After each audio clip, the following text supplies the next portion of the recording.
There is this incredibly powerful feeling when you step on a yoga mat, like the rest of the world is just melting away. It's you, your mat, and what you're going to do on it today. No expectations, no standards, just that.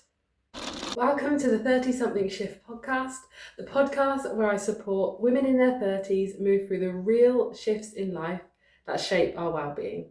I'm Liv, a menstrual cycle, fertility and pregnancy yoga teacher. Here we explore our cycles, fertility, conception and pregnancy through yoga, meditation and real conversation. Track, test, take supplement, exercise right, sleep enough, rest enough, go to every appointment on time.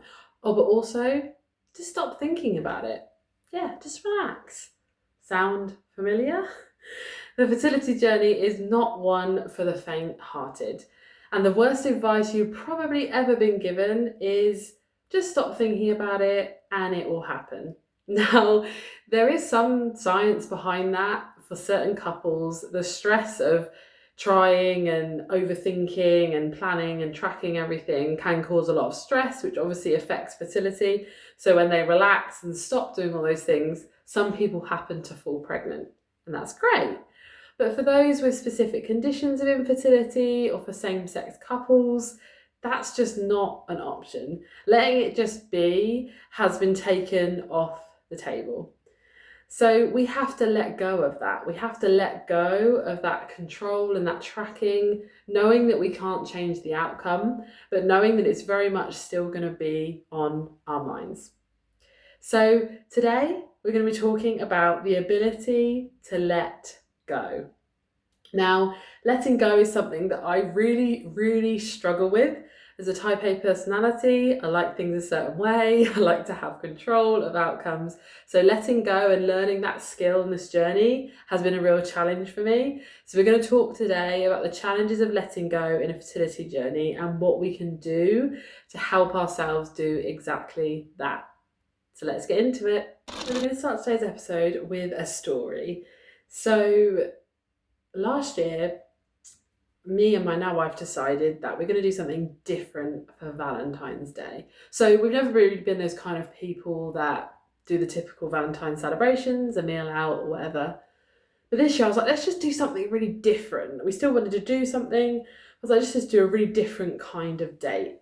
And I had the idea of rock climbing. Don't ask me where it came from, because I was that scared child on residential trips that refused to do most of the things that I found really scary. Caving, rock climbing, abseiling, all those adventurous things were just not the kind of thing that I liked to do as a child, and that hasn't overly changed as an adult. I'm not an adrenaline seeker and I prefer to do safe, grounded things like yoga. It probably has stemmed from my love of the film Love Hard. So if you haven't seen this film, please watch it this Christmas. It's my favourite Christmas film of all time. Love Hard is amazing. And in it, there is a rock climbing scene when the main female character is extremely scared to rock climb. She does it, she gets to the top, distracted by music and inspiration, and she looks down and she's like, nope, not happening. I can't get down. I'm just going to live up here. So she makes it all the way up to the top, and then she's so scared to let go and to jump, abseil down, whatever it is. So this is probably in the back of my mind where this idea came from. Anyway, we did our thing, research, booked it, ready to go on Valentine's Day to a indoor rock climbing centre. Super nervous, super excited, trying something different, and they put all your harness on, they give you sort of a quick tutorial, and essentially, obviously, climb up using the rocks, different numbers and colours for how difficult it is, how big the rock is to help you climb up. And they pretty much just leave you to it. They just leave you with a section of the rock between you. And she said, when you want to come down, I remember this distinctly, you press your feet into the rock and just let go. And you'll just sort of abseil down, pressing your foot into the rock, and you'll go down. Sounded really simple. You can see where this is going. So I get up. I'm quite strong. I do yoga, so I could climb quite high. I found that bit quite good, using a bit of strength. And I got to the point when I needed to let go. And I didn't look down. It wasn't a fear of heights. I was at the top and I thought, I've just got to let go. I'm on this rope, I'm safe, I can just sort of let go. Even if I don't sort of gently bounce off the rocks like she so nicely described, I just sort of plonk down on the mat below and I'll be okay, right? I was telling myself all this logic in my mind. I could not let go. I was clinging on for dear life. And it wasn't that I couldn't do it. It wasn't that I couldn't do it physically. It wasn't a fear of heights. It wasn't even really a fear of getting hurt. I don't remember thinking, oh, I might get hurt. There's a mat below me. And also I have to remind you, I'm not actually that high up, probably, if you were to look at me. It was a fear of letting go. I wanted the certainty. I wanted to know the outcome, exactly how it was going to go, exactly how it was going to feel. Even when I tried to use logic to tell myself that I was safe, there's a mat below, I'm on the rope, my wife's just done it next to me and she was absolutely fine. All these logical things in my mind telling me that I'm in a safe situation. But it was like my mind didn't want to let go until it had that certainty. And it was a huge, huge epiphany for me as I clung on, white-knuckled, to this rock climbing wall. And this is exactly what my fertility journey has felt like up until that point. I've been so afraid to just let go, so afraid to not be in control of every single part and think that I can change every single outcome, even though I know I can't. So afterwards, and I never did, by the way, I never managed to let go. I would just sort of climb back down and then climb back up again thinking, I'm going to do it this time. Because when I'm on the ground looking up, I think, oh no, I can do that. But by the time I'm up there, that fear of letting go set in and I couldn't do it. So we were up there about 45 minutes. I was just going up and down. It was fun. I ached for a few days. But the biggest thing that I got from this was that I have a fear of letting go. That knowing that I can't change the outcome and I can't guarantee anything was really quite crippling on my mental health. And on the fertility journey that I was on and I'm still on, that letting go has probably been one of the hardest things I've had to learn to do. The good news is I have learned to do it.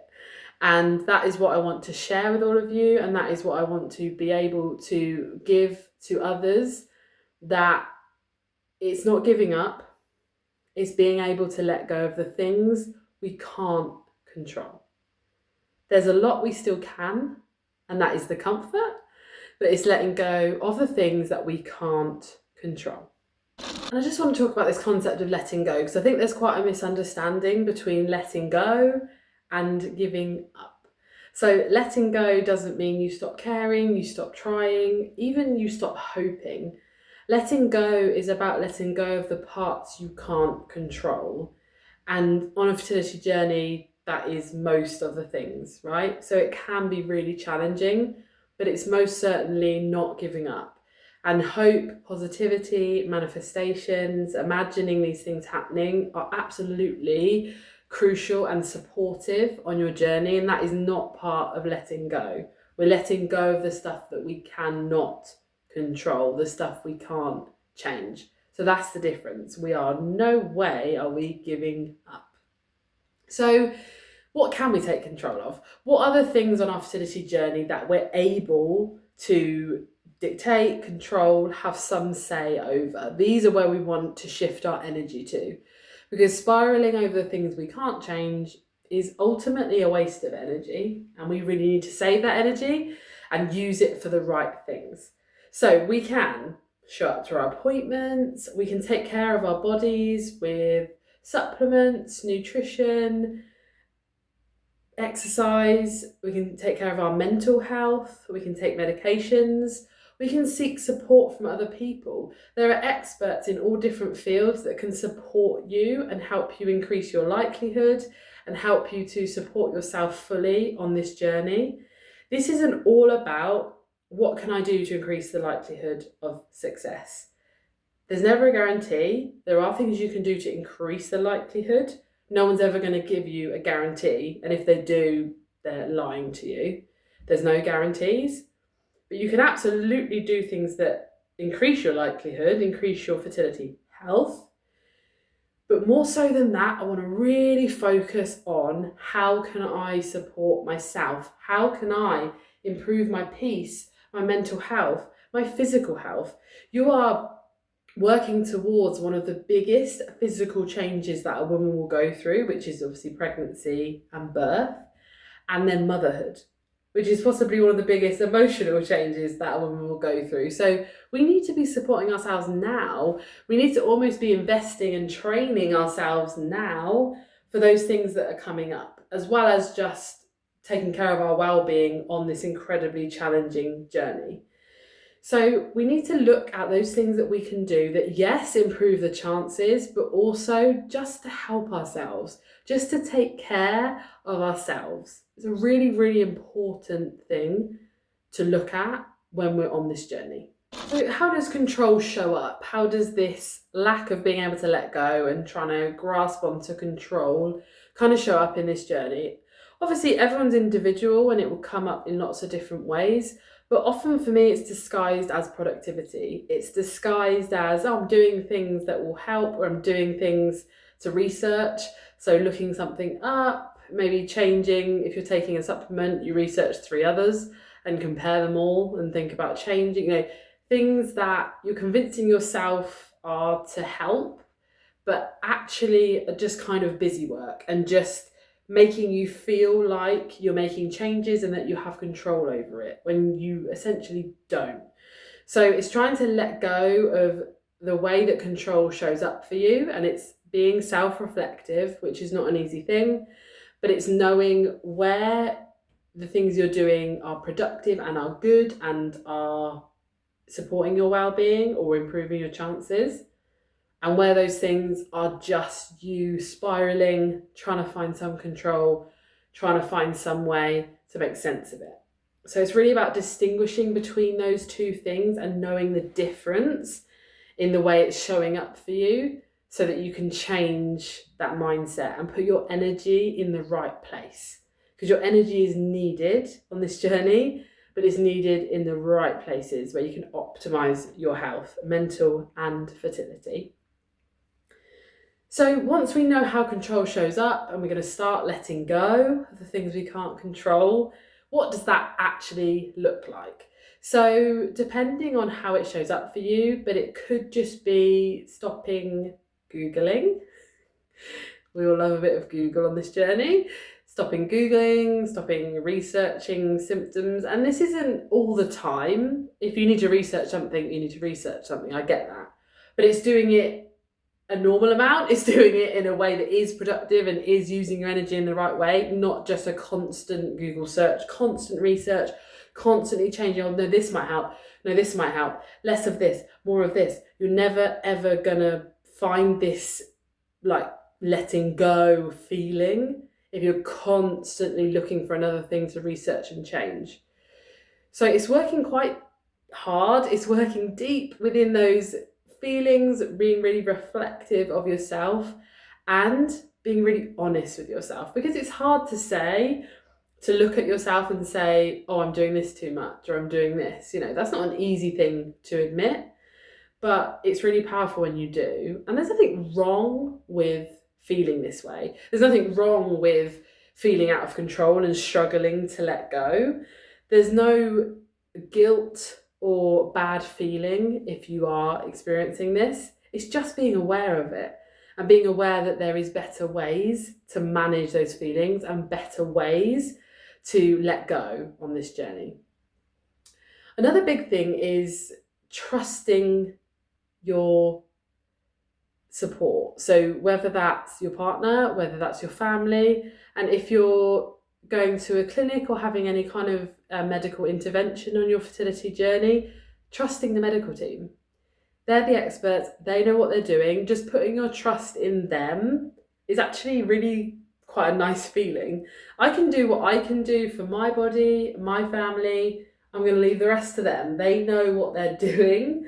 They're experts, they're trained, and that's why I'm going to them. So really just kind of giving up that trust to the part that they can control, because then they can take over that bit. They can research and control and do what they need to do to make their part work. But that's not your responsibility, and it's not something that you can control. So trying to let go of that and just giving the trust to them is really, really important and empowering too.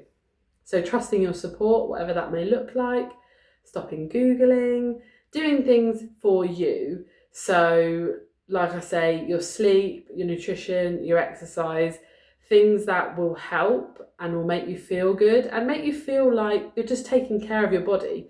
Your body is about to do some incredible, incredible things. During a fertility journey, especially assisted, and also through pregnancy and birth, your body goes through so much, so many physical and mental changes that taking care of yourself now, improving your well-being now, is an absolutely no-brainer investment for the future self and the future goals that you're trying to achieve. So it'll be no surprise to you that yoga has been a huge part of my letting go, my surrendering on this journey. And it has been a real challenge for me, something that I don't find easy and doesn't come naturally. The reason that yoga can do this is that you can show up on a yoga mat with no goals, no expectations, no standards, other than showing up and being there with your body. You can follow the cues of a teacher, obviously making sure you're doing things safely. But if you can't reach a pose, or you have to do it in a different way, a different adaptation, or use a prop, whatever it is, listening to that feedback of your body and working with it is surrender in itself. It's not, I'm going to step on this mat, achieve this pose for this amount of time, and I'm a failure unless I do exactly that.